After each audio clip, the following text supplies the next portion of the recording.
परमाणु रण का अलार्म बज चुका है। अरब की धरती पर तबाही का वो खौफनाक अध्याय शुरू हो चुका है जिसका विस्तार हुआ तो अरब में कई देश तबाह हो सकते हैं।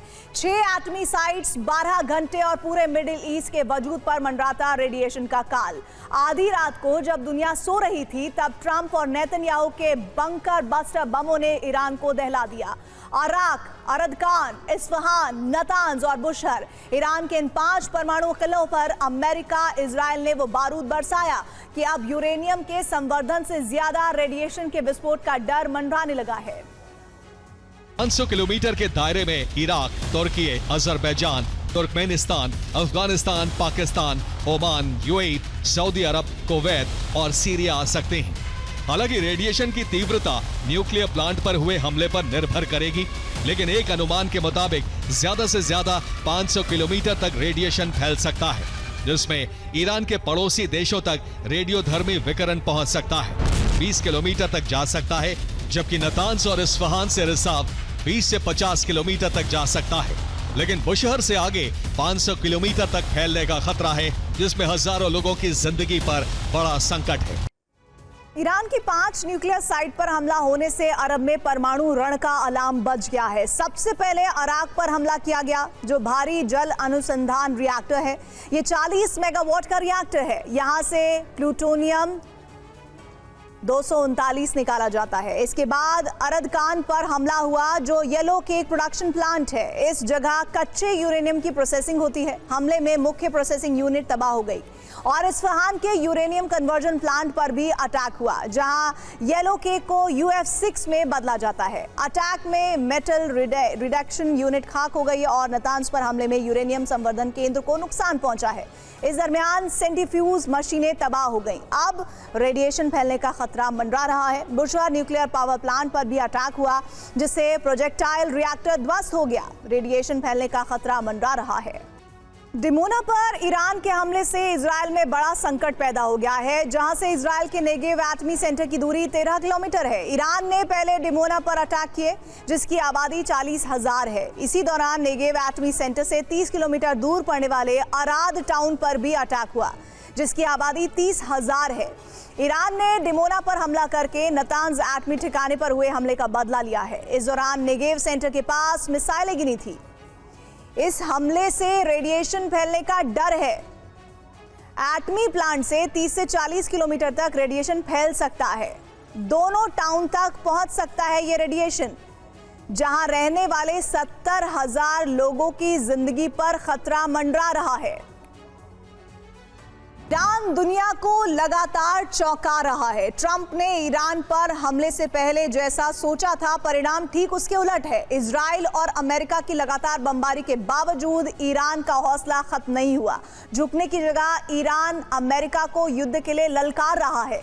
ईरान अरब देशों की चिंता बढ़ाने वाले 2 दावे भी कर रहा है। पहला ये कि ईरान अभी 2 साल तक और युद्ध लड़ सकता है, और दूसरा ये कि ईरान का 70% मिसाइल अभी सही सलामत है। माना जा रहा है कि ईरान पर दबाव बढ़ा तो अरब देशों में भारी तबाही हो सकती है। ईरान जंग को नई रफ्तार देते हुए स्थिति को और विकराल कर सकता है। ईरान की तरफ से कहा गया है कि ईरान अभी 2 साल तक युद्ध लड़ने को तैयार है।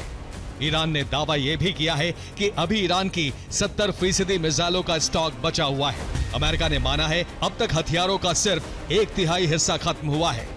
अमेरिका ने माना है कि पहले से तय 3,554 टारगेट अभी तक नष्ट नहीं हुए हैं।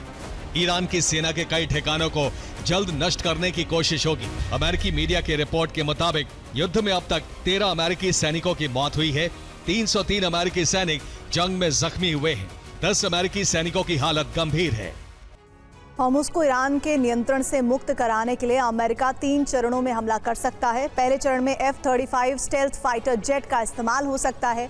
ये विमान रडार में नजर नहीं आता, इसीलिए बड़ी आसानी से ईरान के एयर डिफेंस को नष्ट कर सकता है। F-35 से ईरान के सैन्य ठिकानों पर प्रहार होगा। ईरान के मिसाइल लॉन्चर भी नष्ट किए जा सकते हैं। दूसरे चरण में समुद्र और हवा से टमाहॉक मिसाइलों से हमला किया जा सकता है। अमेरिका ईरान की ताकत को खत्म करने के लिए उसके हथियार के कारखानों को नष्ट करेगा। हॉर्मुज़ किनारे तैयार किए गए लॉन्चिंग साइट पर हमले हो सकते हैं। ईरानी सेना के मुख्यालयों को भी तबाह किया जा सकता है। तीसरे चरण में अमेरिका अपने घातक B-2 बॉम्बर्स से हमला कर सकता है। B-2 बॉम्बर्स से बंकर बस्टर बम से हमले किए जा सकते हैं। इसका इस्तेमाल ईरान की सबसे बड़ी ताकत अंडरग्राउंड ठिकानों को नष्ट करने के लिए की जाएगी। पहाड़ों के नीचे सुरंग में मौजूद मिसाइल गोदाम भी नष्ट किए जा सकते हैं, जिसमें सबसे अहम है यज़्द अंडरग्राउंड कॉम्प्लेक्स। 2026 की रिपोर्टों के मुताबिक ये ईरान का सबसे हाईटेक बेस है। ये 500 मीटर गहराई में बना है।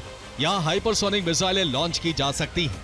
इसके अलावा फारस की खाड़ी में मौजूद केशम द्वीप में मिसाइलों का भंडार है। यहाँ से ईरान अपनी नौसैनिक मिसाइलों और ड्रोन्स के जरिए हॉर्मुज जल डबरू मध्य को नियंत्रित करता है। कोनिश कैनियन पश्चिमी ईरान के करमानशाह में है। यहाँ सुरंगों का जाल है, जहाँ से इजराइल और खाड़ी देशों पर कम समय में हमला किया जा सकता है। अमेरिका को अब मिसाइलों की किल्लत भी होने लगी है, क्योंकि जंग में अब तक अमेरिका 850 टॉमाहॉक मिसाइल फायर कर चुका है। टॉमाहॉक मिसाइल के स्टॉक का बड़ा हिस्सा खत्म हो चुका है। ईरान कई टॉमाहॉक हवा में ही नष्ट कर चुका है। अब अमेरिका के लिए मिसाइल स्टॉक जुटाना मुश्किल हो रहा है। दूसरी तरफ एयर डिफेंस की मिसाइलें भी खत्म हो रही हैं। जंग में अभी तक 1000 से ज्यादा मिसाइलें नष्ट हो चुकी हैं। इसमें पेट्रियट एयर डिफेंस की मिसाइलें हैं, थार्ड डिफेंस की मिसाइलें दागी गई हैं, समुद्र में मौजूद डिस्ट्रॉयर से भी इंटरसेप्टर मिसाइलें दागी गई हैं। ईरान के मोर्चे पर जंग और भी भीषण होती जा रही है। अमेरिका दबाव बनाने के लिए ग्राउंड ऑपरेशन शुरू करने का ऐलान कर चुका है। तो वहीं जानकारी जो मिल रही है वो ये कि ईरान ने भी अमेरिका के बढ़ते कदमों को रोकने के लिए बहुत खतरनाक रणनीति बना ली है। और ये रणनीति सीक्रेट नहीं है, बल्कि इस रणनीति का खुलासा जो है वो ईरान के सुप्रीम लीडर ने खुद चेतावनी के रूप में कर दिया है।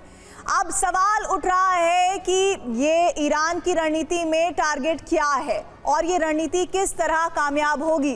हर सवाल का जवाब आपको हम इस रिपोर्ट में देने जा रहे हैं।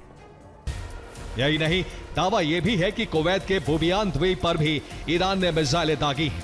इराक के बगदाद में कैंप विक्टोरिया को भी ईरान ने तबाह कर दिया और जॉर्डन के वफक साल्ती एयरबेस को बैलिस्टिक मिसाइल से छलनी कर दिया।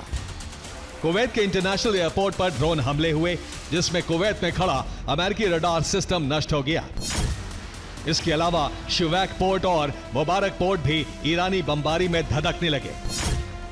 ठीक ऐसे ही यूएई के अबू धाबी में मौजूद खलीफा आर्थिक क्षेत्र को भी निशाना बनाने की कोशिश हुई। हालांकि यहां ईरान की बैलिस्टिक मिसाइलों को इंटरसेप्ट कर लिया गया, लेकिन ओमान के सलाला पोर्ट पर बरसे ड्रोन टारगेट हिट करने में कामयाब रहे। जबकि बहरीन में हुए हमलों ने सायरन की चीखें रुकने नहीं दी और सऊदी का रियाद 6 बैलिस्टिक मिसाइल हमलों से दहल गया। ईरान ने अमेरिका के ग्राउंड ऑपरेशन प्लान को देखते हुए बहुत ही घातक प्लान तैयार किया है। इस प्लान में जैसे ही अमेरिकी सैनिक ईरान की जमीन पर यानी ईरान के द्वीपों पर उतरेंगे, उन्हें कब्जे में लेने की कोशिश करेंगे, वैसे ही ईरान भी जवाब देगा, जिसके लिए ईरान ने अपनी मिसाइलों को तैयार कर लिया है। ये मिसाइलें उनकी क्षमता के आधार पर टारगेट पहले ही लॉक कर चुकी हैं और इन मिसाइलों के टारगेट पर वो खाड़ी देश हैं जहां अमेरिका का हित है और ये ईरानी मिसाइल की रेंज में भी हैं। इनमें पहला हमला होगा सऊदी अरब के अबकैक प्लांट पर, जो दुनिया का सबसे बड़ा ऑयल प्रोसेसिंग प्लांट है और सऊदी अरब का 70% कच्चा तेल यहीं पहुंचता है। इसकी क्षमता भी 70 लाख बैरल प्रतिदिन है। टारगेट पर सऊदी अरब की ही रास तनूरा रिफाइनरी भी है, जो दुनिया के सबसे बड़े समुद्री तेल टर्मिनलों में से एक है। इसकी क्षमता 65 लाख बैरल प्रतिदिन है। तीसरा टारगेट बनेगा कुवैत का अल अहमदी पोर्ट, क्योंकि कुवैत का ये पोर्ट मुख्य तेल निर्यात केंद्र है, जहां से विश्व के बाजार में तेल जाता है। इसकी क्षमता है 20 लाख बैरल प्रतिदिन। इसके अलावा यूएई का दास द्वीप भी टारगेट पर है, क्योंकि ये यूएई का मुख्य तेल और गैस निर्यात केंद्र है, जिसकी ताकत है 15 लाख बैरल प्रतिदिन की। और यही नहीं, दुनिया की चौथी सबसे बड़ी यूएई की रुवैस रिफाइनरी भी टारगेट पर है, जिसकी क्षमता 8.3 लाख बैरल प्रतिदिन है। जबकि ईरान का छठा टारगेट हो सकता है इराक का बसरा तेल टर्मिनल, जहां से इराक तेल बड़ी संख्या में निर्यात होता है। इसकी क्षमता 34 लाख बैरल प्रतिदिन है।